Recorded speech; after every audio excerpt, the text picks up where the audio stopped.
Magneto Mark II was a really great plugin for adding tape saturation effects, but they've updated that to Magneto III. But let's go over some of the things that people didn't really enjoy about the interface of Magneto II. First of all, it did have a single VU meter, so you could switch that to monitor either the input or output, but not both simultaneously.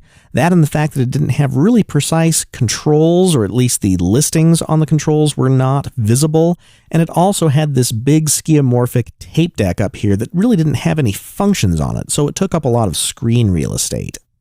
And with Magneto Mark III in Cubase 9.5, they've really made some nice additions to it. So I'm going to go to my stereo output bus right here and hit the Edit button, and then go to the first insert slot.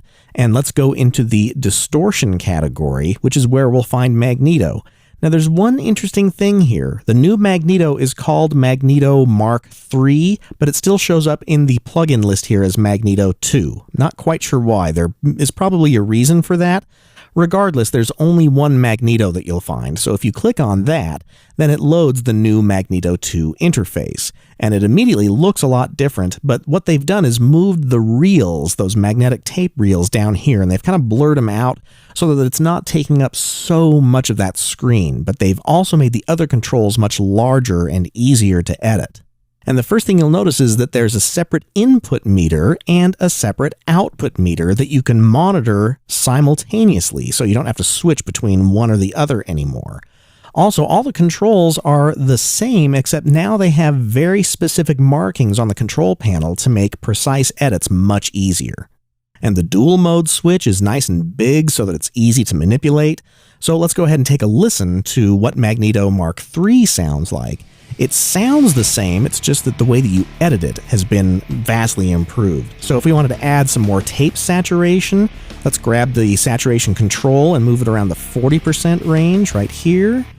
And you can see that underneath here it says 43%, so there is a precise measurement for the position of that control or any of these other controls.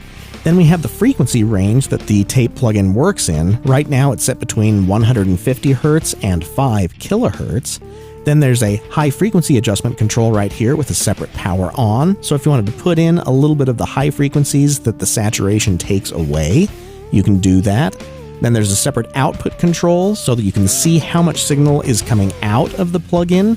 Right there, you'll notice that we clipped, so we might need to bring that back a little bit. And then we can solo the tape effect.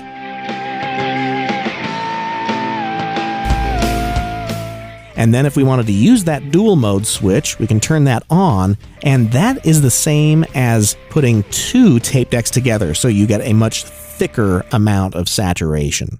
And it's worth repeating that even though this is Magneto Mark III, it's still going to show up in the plugin list as Magneto II. But this is obviously the Mark III, or the newer version. So that's Magneto Mark III, and next let's talk about the vintage and tube compressors.